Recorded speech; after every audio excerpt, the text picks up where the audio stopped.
ni uku nguku dutangiye filime yacu. Iyi episodi ya 11 tuyitangiriye ahangaha, ndetse niba wibuka niho twari twasoreje. Uyu mudayimoni ari kuvuga ati ibyira safuriya, ari kuvuga ati arafa, nakwihanganiye igihe kirekire ndetse nawe wa safuriya we, ariko igihe ni iki ngiki kugira ngo mbashe kuba nasubiza iby'abakurambere ku murongo, mbashe kuba nakisubiza ibyangiritse. Haraje avuga ati ubu ngubu iki nico gihe. Barakwereka uyu mudayimoni yarahagurutse. Ukurikire filime witonze. Arinje nuko nguko yarebye azunguza umutwe. Ese niki kigiye gukurikiraho? Ukurikire filime witonze uraza kuba wasobanukirwa. Uyu mudayimoni nuko yagiye ndetse agenda arakaye, bivuze ngo ubuzima bwa Arafa ndetse n'umuryango we buri mu kangaratete. Kandi twabonye yuko muri episodi ya 10 na Mudogo yari yahawe ububasha bwo kuba yaba umupfumu. Reka dukurikire turebe ukuntu filime igiye kuza yaryoha. Ukurikire filime witonze. Reka tugaruke hano kwa Arafa mu rugo. Barakwereka papa Arafa ni uku nguku yageze mu rugo, ndetse aza ari kumwe na wa mugabo mu cyomba. Arangije aza hano mu rugo. Ukurikire uyu mugabo aza ari guhamagara mama Arafa. Ukurikire filime witonze uraza kuba wasobanukirwa. Ntabwo tuzi ngo we n'uyu mugabo bazinye hano gukora iki. Uyu mugabo arangije yitegereza hano mu cyomba, aramubwira ati tuza wowe ntugire ikibazo, reka nze aze. Ese ninde ugiye kuza? Barakwereka mama Arafa ni uku nguku yaje, ndetse aza ari kumwe n'umwana we Arafa. Arangije yitegereza abangabo nk'umugore wese ufite indangagaciro. Arangije arabasuhuza, aravuga ati mwaramutse neza, ari kwisuhuza uriya mugabo. Maze umugabo we arangije aramubwira ati rero urabona mujyomba afite ikibazo yagize cyo kutavuga, kandi akigize vuba. Gusa uko ari kumuganiriza uyu mwana ari kumwitegereza cyane uriya mugabo mujyomba.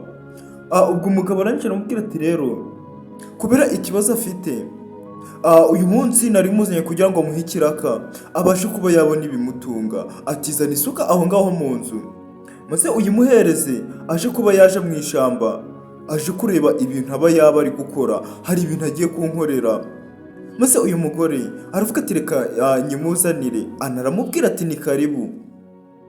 Maze uyu mugabo arangije azunguza umutwe kuko ntagashoboye kugamba. Gusa uyu mwana we hano ari kwitegereza mu cyomba, kandi wibuke uyu mwana nawe hari imbaraga zidasanzwe afite. Maze uyu mugabo kabwira mu cyomba ati wowe humura, nuza kubikora neza ndaza kuguhemba neza nta kibazo.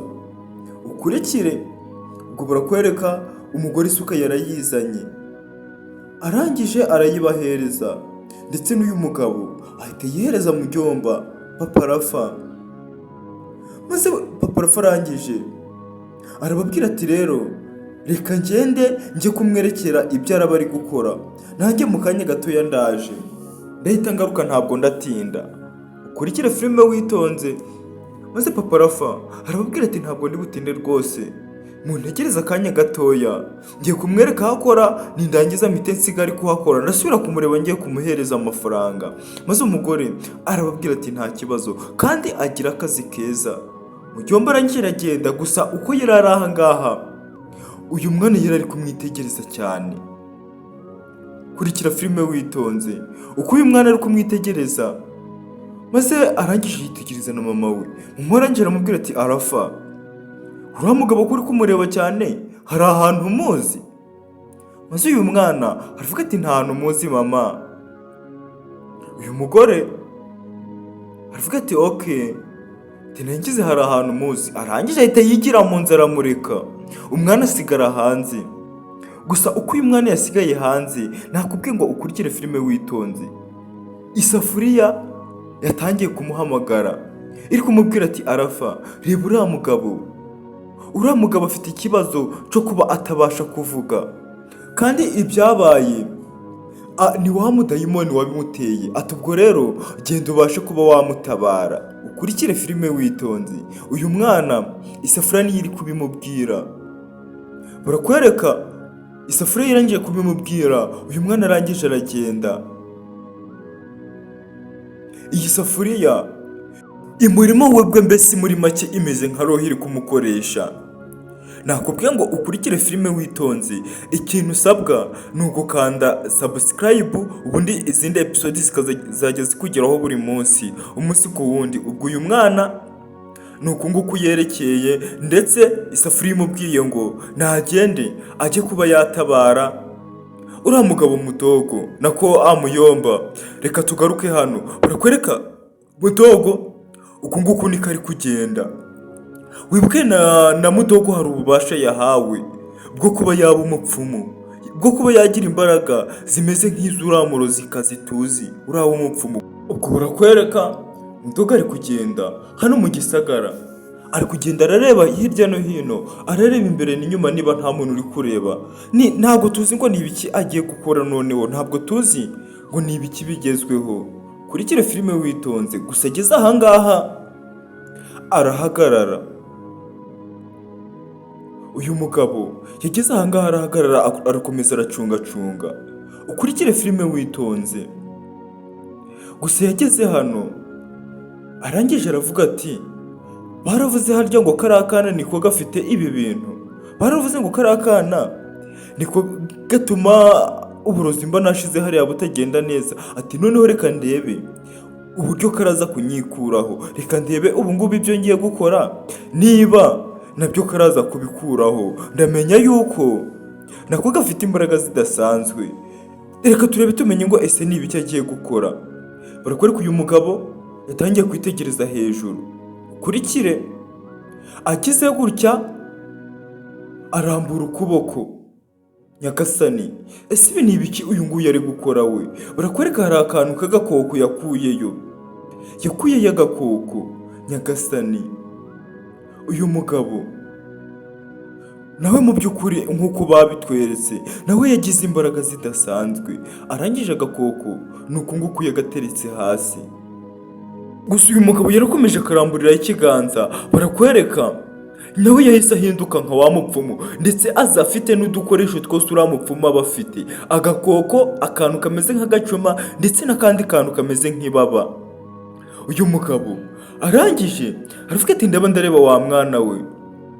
Ati ubu ngubu igihe ni iki ngiki ngo mbe nakora akazi kanjye, ndetse ngo mbe narangiza umuntu wese nkeneye kurangiza, n'uwo nkeneye kugira icyo nakoraho.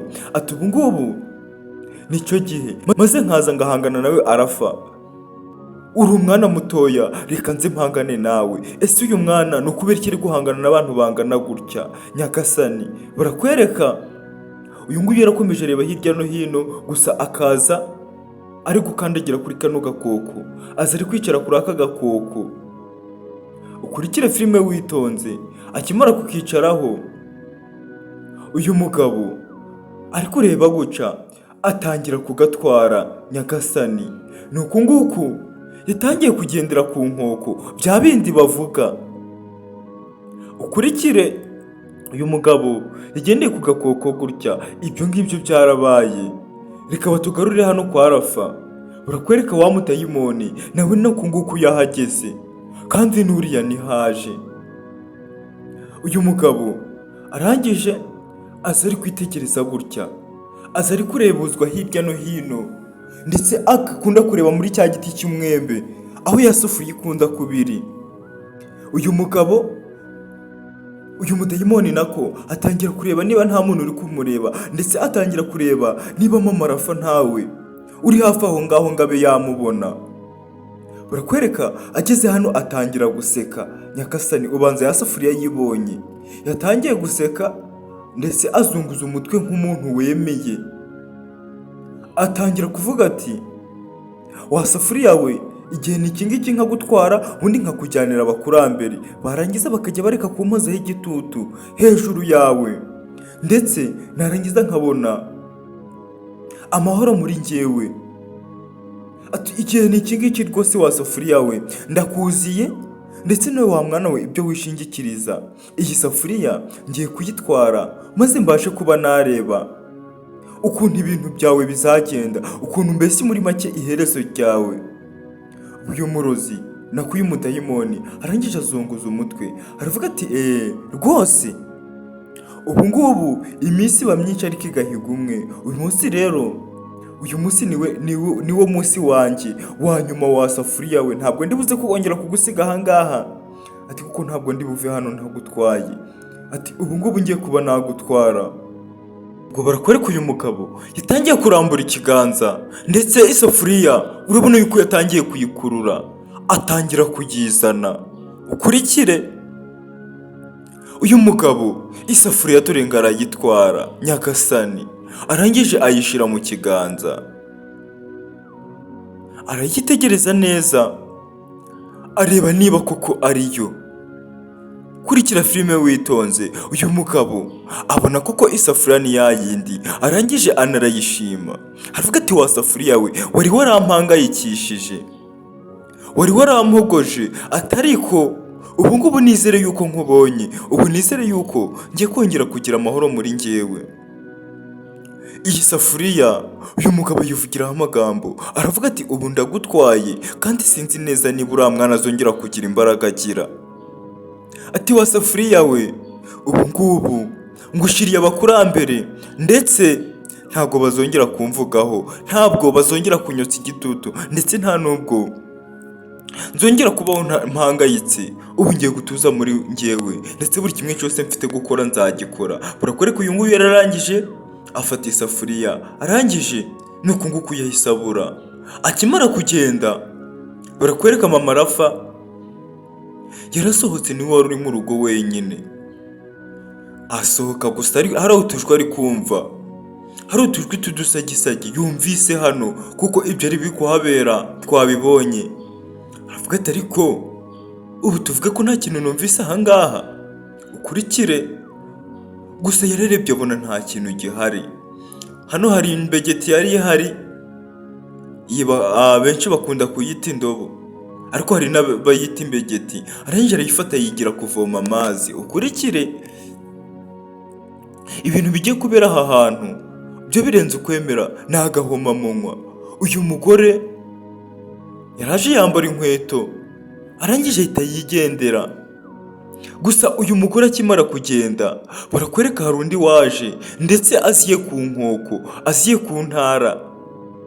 Bya bindi wumva bavuga ngo abantu bagendera ku nkoko, dore ngibi barakwereka ni mudogo wari uhageze, ndetse aza ari gutera utuntu gutya, aza ari kuvuga ati ubu ngubu iki ni cyo gihe, maze narangiza nkareba niba wa mwana we koko ufite imbaraga. Iki ni cyo gihe ngo mbashe kuba nareba imbaraga zawe ahantu ziherereye. Ati ubu ngubu kandi ngiye kuba natangira kugira ibyo nshira ahangaha, maze ku buryo urahagera wese arahita yuma. Barakwereka uyu nguyu hari ibintu yatangiye kugamba, atangira gutongera, atangira kuvuga ibigambo biteye ubwoba. Uyu nguyu urabona yuko nawe yari yabaye umupfumu, ni umupfumu mu bandi. Atangira kuvuga ibigambo ndetse ari guseka. Ukurikire maze arangije aravuga ati rwose iki ni cyo gihe. Barakwereka yatangiye gutera ibintu gutya, yatangiye kuzunguza aka kantu kaba kameze nk'ibaba, ndetse ari kumera na gutya. Ibintu ari gukora urabona yuko biteye ubwoba. Ubwo akigira guca barakwereka hari umwotsi mwinshi wazamutse. Noneho ibyo ari gukorera ahangaha birenze ubwenge bwa muntu, ndetse birenze bya bindi byose wajya kubona ari gukora turiya twari agatwe. Ubu ngubu nibwo ari mu kazi, hazamutse umwotsi mwinshi cyane, ndetse urabona yuko ibi ngibi byo birarenze. Umwotsi urangije uhita ubura. Arangije aravuga ati ndasoje. Ati ariko arafa, noneho uzi ukora akazi kawe, ubu ngubu nguhaye rugari, ndaba ndareba niba koko mu by'ukuri ufite imbaraga zishobora kuba zategura ibi bintu, kandi ndareba niba ufite imbaraga zo kuba wakiza umuntu wese waje kurwara ibi bintu. Ukurikire gusa isafuriya Arafa yakoreshaga, wibuke barayitwaye, none n'uyu nguyu aje gutera hano iwabo. Ukurikire ese ibi bintu amaherezo yabyo azaba yahe? Uyu nguyu yararangije aravuga ati reka ngende, ibyo nkoze ndabikoze, kandi reka nizere yuko nta kintu kiraza kurenga ku byo nkoze. Ibyo nkoze byose biraza kumera nk'uko mbyifuza ndetse nk'uko nabikoze bikaza kugenda neza. Arangije agira gutya ahita acaho. Ukurikire filime witonze. Ibyo byarabaye, ndetse niba utarakanda subscribe, kanda subscribe kugira ngo uje urabona izindi episode zikurikira izi ngizi. Share ndetse na comment. Reka tugaruke hano mu ishamba. Papa Rafa ni uku nguku yageze hano. Arangije aramubwira ati rero ahangaha niho tugiye kuba twakora, niho ugiye gucukura imyobo yo kuba twateramo ibiti by'imyembe. Ugiye gucukura imyobo 20, nuzirangiza urazirangiza nanjye nagarutse mpite nkwishura amafaranga yawe maze utahe. Ati ukore neza kandi ukore nk'uri kwikorera ku buryo nzaguha n'ikindi kiraka. Ati ugere hariya ntuharenge. Atangira kumwereka mukwe uko hameze, ndetse atangira kumwereka aho atari burenge, aho ari bugarukire. By'umugabo aramubwira ati nukora neza nkabona ushoboye gukora nzaguha kandi kazi kanze ndaje gatoya. Uyu mugabo arangije asigara ahangaha. Papa Rafa nawe ahita agenda. Arafa bamwohereje isafuriya, yamwohereje ngo aze kuba yakiza uyu mugabo. Ese aramukiza isafuriya yari kumukoresha bayitwaye? Ukurikire filime witonze uraza gusobanukirwa. Uyu mugabo yasigaye ahangaha gusa araremerewe, afite ikibazo kimukomereye cyane kimuhangayikishije, ikibazo cy'uburwayi bwo mu muhogo. Ururimi rwe bararugobetse, ntabwo ashobora kugamba, kandi twatangiye filime ari umuntu muzima. Kurikire burakwereka uyu mugabo yararangije atangira kureba aho yatangirira kuba yakora akazi ke. Ukurikire arangije gusa no gukora nta gatege afite, ariko ni ugupfa kwihambira kugira ngo abashe kuba yabona icyatunga umuryango. Arangije ajya guhera mu ntangiro, kuko nta muntu uje guhinga ahereye mu murima rwagati. Guhera agiye ajya gutangirira mu murima aho umurima utangiriye. Ibyo nabyo byarabaye. Kurikira filime witonze. Ndetse niba utarakanda subscribe, ukanda subscribe. Ndetse niba wakunze iyi video ntugende udakanze like. Tugaruka hano kwa Mudogo. Barakwereka yaragifite ka gakoko ndetse na ryababa akoresha. Arangije aravuga ati reka nshire iyi nkoko ahangaha maze ibiba byose kwa mukuru wanjye bibe byose ndi kubireba. Ati kandi nzi yuko ibi ngibi byo batabirokoka. Arangije aravuga ati iki nicyo gihe ngo ibintu byose bibe ndi kubireba. Barakwereka yafashe ka gakoko, arangije agashira aha hasi, atangira kugenda ahuhaho akantu ibintu bimeze nk'umwuka, mbese muri make atangira kugenda ahuhaho. Arangije areba hirya no hino niba nta muntu uri kumureba, atangira guteraho utuntu. Barakwereka yarambise agakoko hasi, arangije atangira gushiraho ibintu bisa nk'umutuku.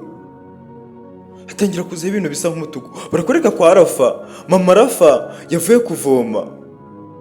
Ukurikire gusa ageze hano yikoreye indobo y'amazi. Ahageze atangira gutera intambwe bikanga. Kurikire filime witonze. Uko ari gutera intambwe bikanga, uyu nguyu ari kubirebera ku nkoko. Mama Rafa akomeza kugenda yegera imbere. Barakwereka indobo yaravuye kuvoma yikubise hasi, ndetse nawe atangira kugira ikizungerera siziri buri kubirebera mu nkoko, nawe yikubita hasi atyo. Uyu nguyu ari kubireba. Arangije araseka, aravuga ati si none ko noneho uriya mwana atatabaye byagenze bitera. Kurikira filime witonze.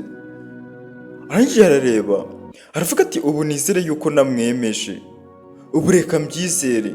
Ati igitego cya mbere nakibatayemo nagitsinze, nyagasani uyu mugabo ni umugome.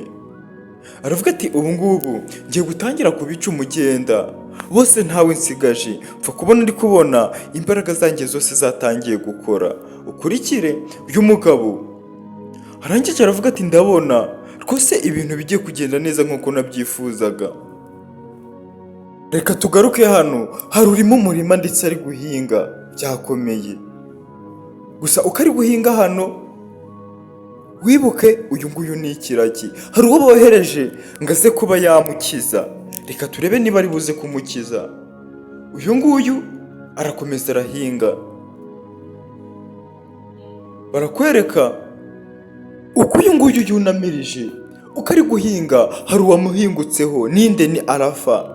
Bari bamwohereje ngo aze kuba yakiza uyu mugabo, amufashe yongera agambe. Arafa ni uko yaje ari kwitegereza uyu mugabo. Uyu mugabo arangije aramubona bimutunguye, atangira kumubwira ngo genda, urashaka iki? Kurikire. Atangira kumubwira ati genda. Maze uyu mwana aravuga ati wa mugabo we kwinyirukana, kuko nje hano nje kugufasha. Kurikire. Uyu mugabo aravuga ati uje kumfasha si? Uyu nguyu yaje kuba yamfasha iki? Uyu mwana aravuga ati wa mugabo we, baranyohereje ngo nze nkurebe, nze ngufashe, ufite ubumuga bwo kutavuga, atari ko ubwo bumuga ubugize vuba mu gihe gitoya. Aramubwira ati ca bugufi, pfukama maze ngufashe. Uyu mugabo aramwumvira, arangije arapfukama. Barakwereka umugabo akimara gupfukama, umwana aramwitegereza cyane, ndetse arangije atangira kuza amwegera. Uyu mugabo yizeye ibyo uyu mwana ari kumubwira. Buriya umuntu uwo ari we wese wizeye arakira. Ikiba kigoye ni ukwizera. Ko uyu mugabo apfukamye yahise ararama, ndetse umwana amukora ku mihogo. Urabona yuko hari utuntu tw'umwuka turi kuva mu muhogo we tukazamuka. Ako kanya barakwereka umugabo yatangiye gukorora. Umugabo atangira gukorora cyane nk'urwaye igituntu. Uko umugabo ari gukorora niko n'ibyo ari bimurimo biri kumuvamo. Uyu mwana nta kuntu atari kugira ngo amufashe. Ukurikire. Maze uyu mugabo yitegereza uyu mwana. Maze uyu mwana arengera amubwira ati ubu kuri kundeba gutya ni njye ubikoze, ati kandi nta muntu uzi yuko mfite izi mbaraga. Ubwo rero ntugire umuntu ubibwira. Papa agiye kuza hano, ntuze kuba wabimubwira. Ukomeze wijijishe wigire nkaho uri ikiragi. Ubu uzaca mu gitondo nurangiza ukomeze wigire nk'ikiragi. Niba uzaca mu gitondo nibwo uzamera nkaho wavuze, ariko ntuzavuge yuko ari njye wagukijije. Maze uyu mugabo aravuga ati urakoze cyane wa mwana we kumfasha. Aravuga ati ntabwo nari nzi yuko nzongera kugamba, atariko mu by'amahirwe ni nk'Imana ikuzanye aha hantu, ndongeye ndakira. Ati gusa biratangaje. Ati wa mwana we nawe uratangaje cyane. Ukurikire. Ubwo uyu mwana yaramwitegereje, abona umugabo yongeye gukira, abona umugabo yongeye gusubira ibuzima, yongeye kugamba. Uyu mugabo akomeza ashimira uyu mwana, aravuga ati wa mwana we nta kintu nabona nakwitura. Ati gusa ndagushimiye cyane, icyo nicyo mfite nakwitura. Ndagushimiye, urakoze cyane wa mwana we. Ati nukuri ko Imana biratangaje. Ati ntabwo nabona ukuntu mbikubwira. Ati birantangaje pe, kandi birantunguye kuba hari umwana ungana nawe ufite imbaraga zingana gutya. Ukurikire. Ese uyu mwana Arafa ko twabonye isafuriya bari kuyijyana, izi mbaraga yabo ari kuzikura hehe? Uyu mugabo akomeza amushimira, ari kuvuga ati wa mwana we biratangaje cyane. Ati kandi biranshimishije. Ati mu mateka ntabwo nzakwibagirwa. Ati umuntu wongeye gutuma ngamba. Uyu mugabo akomeza asingiza uyu mwana, gusa umwana yaramuretse arigendera. Uyu nguyu yagusingiza bukira bukongera bugaca, ntabwo wabona hano ibisingizo bye ubisiga. Ese iyi safuriya yaba ikiri muri uyu mwana? Ukurikire filime witonze, uraza kugenda usobanukirwa akantu ku kandi. Uyu mwana yarangije gutabara umugabo arigendera, ndetse n'umugabo asigara ahangaha. Gusa uko uyu mugabo yasigaye ahangaha barakwereka uko yasigaye hano mu gisagara. Papa Arafa niwe nuko nguko yahageze. Umwana akimara kugenda hari habuze gatoya kugira ngo uyu mwana se aba yamufatira hano mu gisagara, kandi yari yamusize mu rugo. Ubwo barakwereka uyu mugabo nuko nguko yaje, ndetse uyu mujyomba nawe akazi yari akageze kure, maze umugabo arangije aravuga ati ava ngo uhembere aho ugereje maze utahe. Uyu mugabo nawe ni umuntu ugira umutima mwiza, arangije aramutwara aramufata aramujyana. Ukurikire filime witonze akantu ku kandi uraza kuba wasobanukirwa. Ku rundi ruhande reka tugaruke hano, hari uwaje kumurika isafuriya. Uyu nguyu uko yaje kumurika isafuriya hano, hari abari kumubwira, hari amajwi turi kumva ari kuvuga ngo iyo safuriya ntago ari isafuriya ya nyayo, isafuriya mba nagutumye ntago ariyo ngiyo, bagushushanyije maze bakwereka isafuriya ya pirate. Naho kumbi isafuriya ya nyayo bayisigaranye, iyo ntabwo ariyo safuriya. Isafuriya wazanye ntabwo ariyo ngiyo nagutumye, indi safuriya iri muri uriya mwana arafa nyagasani. Kumbe ya safuriya uyu mudayimoni yatwaye bivuze ngo ni isafuriya ya pirate. Noneho uyu mudayimoni bakomeza kumubwira ati rero iyo safuriya bivuze ngo irakenewe cyane, kandi nukomeza gutindiganya uri buze guhura n'ibibazo bikomeye cyane. Uyu mudayimoni atangira kugiramo n'ubwoba, urabona yuko nabo baba bafite abo bakorera. Uyu mudayimoni atangira gukanura amaso gutya, kumva amagambo bari kumubwira ateye ubwoba, bari kumubwira bati izi nshingano ni izawe, nizikunanira uraza guhura n'akarengane gakomeye cyane, uraza guhura n'ibibazo. Urabona yuko uyu mudayimoni nawe afite amagini makuru amukuriye, aba ari kumutegeka ibyo akora. Uyu mudayimoni arangije baramubwira ati dukeneye isafuriya ya nyayo, nutayizana ufite ibibazo. Na episode yacu nuko nguko tugisoje, tuzahure muri episode ikurikira. Bashimiye cyane kandi ndabakunda. Ciao ciao.